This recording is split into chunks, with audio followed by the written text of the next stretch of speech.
Hello, traders. FX Pip Collector here. Today is Wednesday, August 27th, and this is my analysis for the pound yen, and we're on the 4-hour time frame. So on the pound yen, we've been very sideways, and I do think that the very high time frame trend to the upside is not complete.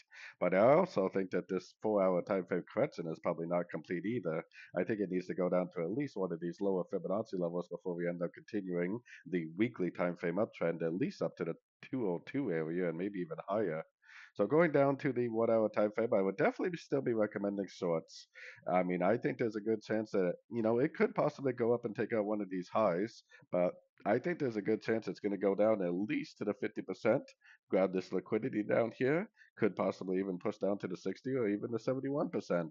As long as it doesn't take out this low way down here, anything we see to the downside is likely just a pullback to the uptrend on the daily and the weekly time frame. But for now, the momentum is down, so we should be looking for shorts on these shorter time frames. So anyways, don't forget to check out my website linked over here in the corner. And as always, thank you for watching and happy trading.